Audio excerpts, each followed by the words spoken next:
तो मुंबई में जिस तरह से आप देख रहे हैं कि जो एनसीबी की टीम है अब पूरे मामले की जांच कर रही है, क्रूज ड्रग्स केस के मामले में, उसको लेकर लगातार अपडेट जो आएंगे हम आप तक पहुंचाएंगे। लेकिन अब आपको सीधे हम लिए चलते हैं उत्तर प्रदेश के कैराना, जहां पर इस वक्त योगी आदित्यनाथ उन परिवारों से मुलाकात कर रहे हैं जिन्होंने पलायन किया था 2017 से पहले।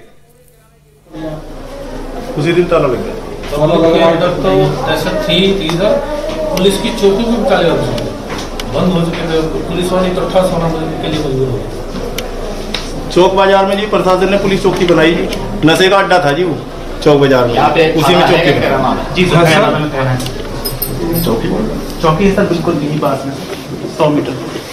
अब 16 पुलिसकर्मी उस चौकी पे रहे हैं जी, वहाँ एक होमगार्ड भी नहीं मिलता था जी, अगर कोई सुनवाई करने के लिए चले जाए कुछ नहीं। डरना मत, बाबा के बगल में बैठे हो कोई नहीं बिगाड़ आप तो नहीं डर रही है ना।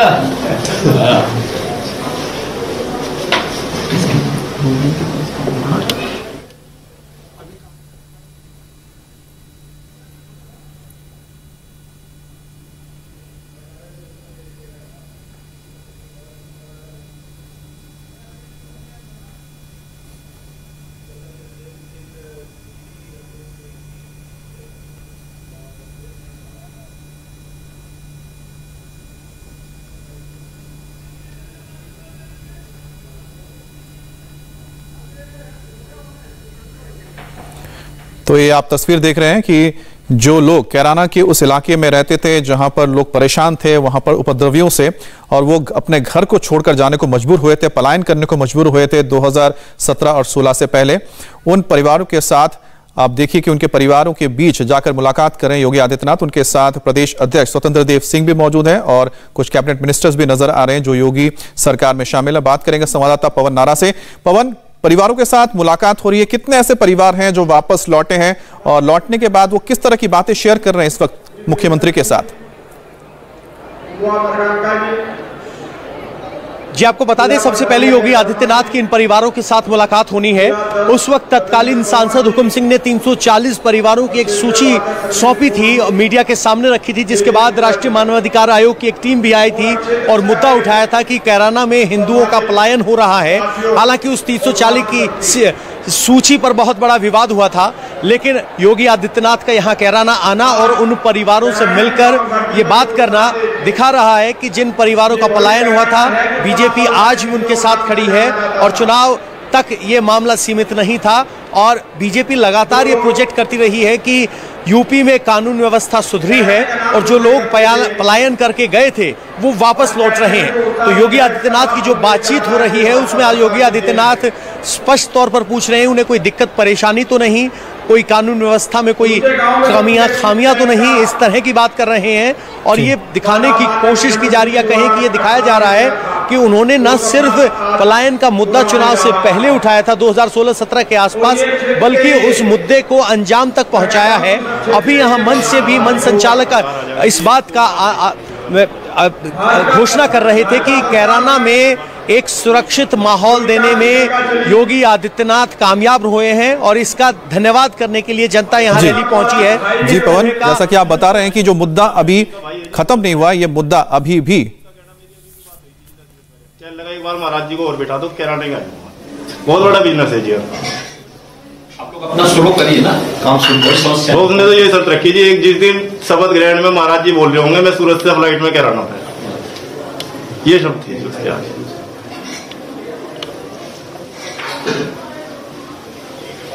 आप लोग भी अपना शुरू करिए यहाँ पे, ठीक है? हिम्मत से काम लीजिए।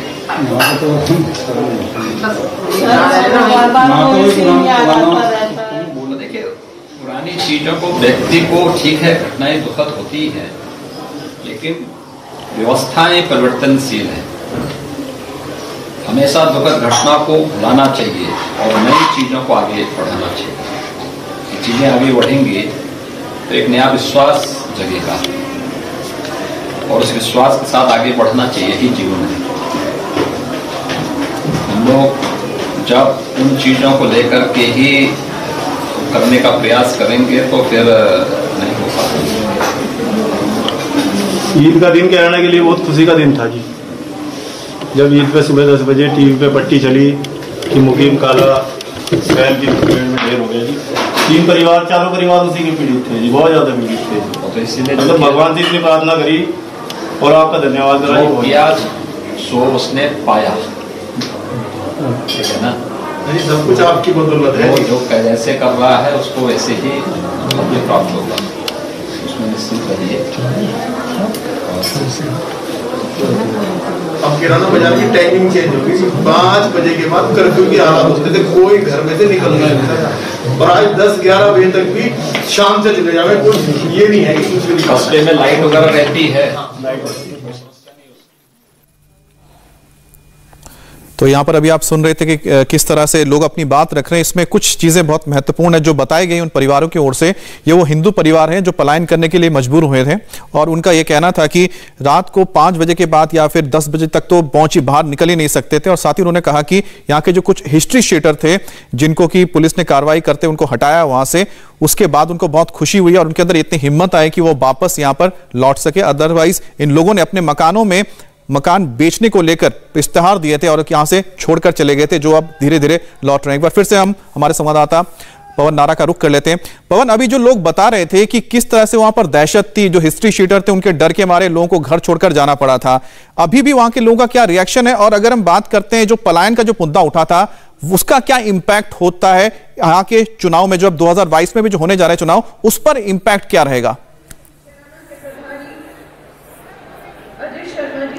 देखिए अमित, हमें नहीं भूलना चाहिए 2016 में जब ये पलायन का मुद्दा उठा था तो पूरे राष्ट्रीय स्तर पर बहस हुई थी कि क्या कानून व्यवस्था इस तरह की हो सकती है कि एक समुदाय विशेष के लोगों को, खासकर हिंदुओं को, घर छोड़कर जाना पड़े। और इस बात पर बड़ा विवाद हुआ था और उस वक्त आरोप ये लगे थे कि सिर्फ चुनावी मुद्दा है, लेकिन जमीनी हकीकत और रिपोर्ट्स में देखा गया था कि बहुत से व्यापारी और बहुत से लोग अपना घर बेचकर जाना चाहते थे। वो तस्वीरें आज भी लोगों के जहन में ताज़ा हैं जब लिखा गया था कि ये मकान बिकाऊ है।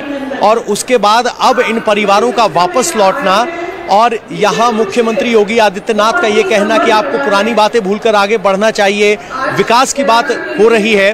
कैराना और शामली का ये वो इलाका है जहाँ सड़कों की कनेक्टिविटी नहीं थी, अब कनेक्टिविटी है। सहारनपुर, दिल्ली सहारनपुर हाईवे भी अच्छा हो गया और 4 हाईवे बन रहे हैं, इस तरह की यहाँ बीजेपी ने दावा किया है। तो समझ सकते हैं कि ये इलाका अभी भी पश्चिमी यूपी का इस मुद्दे पर अभी भी चर्चा और बहस बाकी है, क्योंकि 360 परिवारों में से जो वापस आए हैं उनसे बात की है। देखना होगा कि विपक्षी पार्टियां इस मुद्दे को कैसे देखती हैं, लेकिन बीजेपी ने जरूर ये दिखाया है कि उन्होंने ये मुद्दा न सिर्फ चुनाव के लिए उठाया था, बल्कि चुनाव के बाद आज अंतिम रूप में जब कानून व्यवस्था अंडर कंट्रोल है, योगी आदित्यनाथ खुद यहाँ आए हैं, उन परिवारों से मुलाकात की है और ये प्रोजेक्ट करने की कोशिश है कि बीजेपी स्थिति को सुधारने में और कानून व्यवस्था को दुरुस्त करने में यहाँ कामयाब रही है।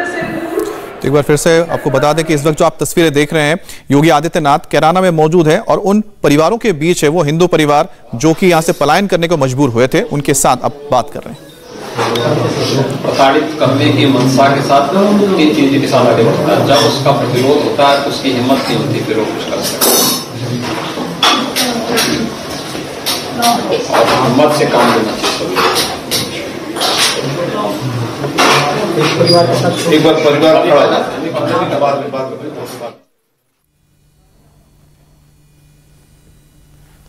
तो योगी आदित्यनाथ आप देख रहे हैं कि परिवार से जब बात कर रहे हैं तो उनका फीडबैक भी ले रहे हैं कि उनका जो एक्सपीरियंस रहा है वो अपने जो अनुभव है वो शेयर कर रहे हैं योगी आदित्यनाथ के साथ। लेकिन योगी आदित्यनाथ भी उनको चीजें कुछ पॉजिटिव बता रहे हैं, उनको कह रहे हैं कि एक बार फिर से आप कारोबार शुरू कीजिए। और साथ ही उन्होंने कहा कि जो प्रताड़ित करता है अगर उसका विरोध किया जाए, उसका प्रतिवाद किया जाए तो फिर वो रुकता है, वो डरता नहीं। और फिर उसके बाद जो डरता भी है और जो प्रशासन है इसी वजह से यहाँ पर काम भी कर रहे हैं। पवन नारा से हम एक फिर से बात करते हैं क्योंकि वो लगातार इस खबर पर बने हुए हमारे साथ कैराना से। पवन, जब आप अभी लोगों से बातचीत करते हैं तो क्या इन चुनावों में ये पलायन एक मुद्दा रहेगा? और जिस तरह से यहाँ पर वापसी हुई है परिवारों की, क्या उसका कोई पॉजिटिव इंपैक्ट सरकार को मिल सकता है इन चुनावों में? इसके बीच में आदरणीय चलिए, मुझे यहाँ से थोड़ा हिलना पड़ेगा। मैं अपने कैमरामैन को कहूंगा मेरे साथ आए। हमारे साथ यहाँ कुछ लोग हैं, जरा उनसे बात कर लेते हैं जो खुद कैराना के हैं और यहाँ उनसे बात करने की कोशिश करते हैं। सर, हम आपसे जानना चाहते हैं, कैराना में कैराना और पलायन एक सिक्के के दो पहलू के तौर पे प्रोजेक्ट किया गया था। क्या पलायन इन चुनाव में भी कोई मुद्दा रहने वाला है? और मुद्दा रहेगा जी, बिल्कुल रहेगा मुद्दा।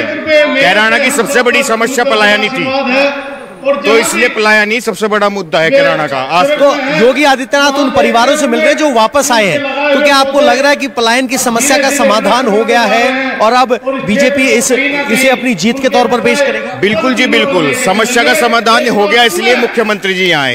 लोग पलायन से फिर वापस अपने घरों में आने लग गए, इससे कैराना का भी विकास चल रहा है जी। पलायन क्या अब की बार भी मुद्दा होगा या पिछली बात हो गई, अब कोई नई बात होगी, विकास पे बात होगी, या पलायन इन चुनाव में भी मुद्दा होगा? विकास की बात होगी, पलायन का मुद्दा होगा, लेकिन पलायन हुआ है गुंडों का, बदमाशों का। उत्तर प्रदेश से अगर पलायन हुआ है तो बदमाशों का।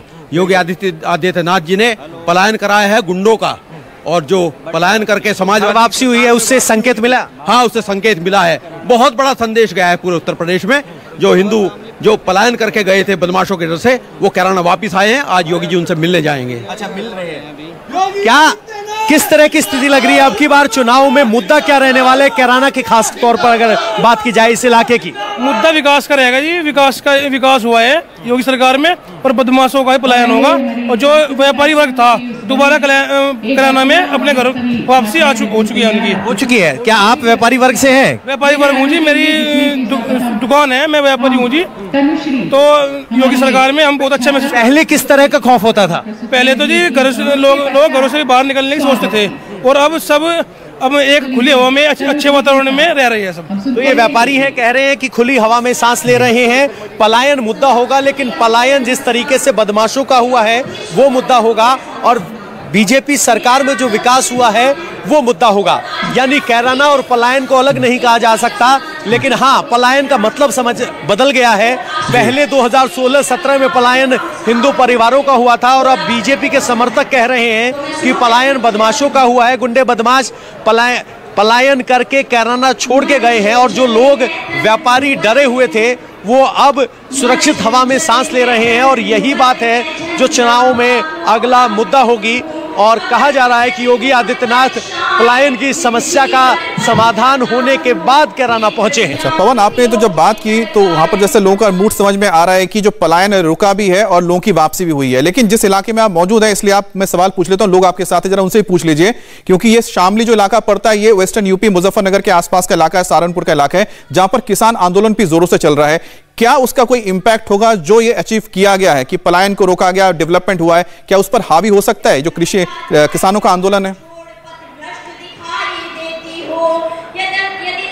बिल्कुल बिल्कुल अमित, आपने बिल्कुल सही कहा। ये वही पश्चिमी उत्तर प्रदेश है जहां किसान आंदोलन को लेकर हलचल दिखाई दी थी, और यही वो बेल्ट है, गन्ना बेल्ट जिसको कहा जाते हैं, शामली, कैराना, और वो जो गन्ने के दाम पर अक्सर सरकार के साथ दो दो हाथ करने की बात करते हैं। मैं एक सवाल आपसे पूछना चाहता हूं सर, थोड़ा सा आगे आइए, कि क्या किसान आंदोलन का असर इन चुनाव में रहेगा, और क्या ये सब विकास और पलायन के मुद्दे किसान आंदोलन की काट के तौर पर आएंगे? बिल्कुल, क्योंकि जो किसान का आंदोलन है, किसान पिछली सरकार से जितने नाखुश थे वर्तमान सरकार से उतने खुश रहे। ये जो आंदोलन है मात्र कुछ संगठनों का आंदोलन है, वो किसी तरीके से किसानों का आंदोलन नहीं, वो चंद संगठन जो केवल किसानों को बेचने का काम करते आए हैं उनका आंदोलन है, वो किसानों का आंदोलन नहीं। तो ठीक है पवन, जो यहाँ पर लोगों का कहना है कि जो आंदोलन है कुछ संगठनों का है, लेकिन फिलहाल हमें इंतजार करना होगा, देखना होगा कि आखिरकार जो ये तस्वीरें इस वक्त आप स्क्रीन पर देख रहे हैं, जो हिंदू परिवार कैराना से भाग गए थे डर के मारे, वो वापस लौटे उनके बीच जब योगी आदित्यनाथ पहुंचे हैं, और ये जो तस्वीरें क्या लोगों के अंदर क्या इंपैक्ट लेकर आते हैं और क्या इसका फायदा सरकार को आने वाले चुनाव में मिलता है। इंडिया टीवी हर वक्त हर जगह डाउनलोड करने के लिए सर्च करें India TV news Google play store या ऐप स्टोर पर।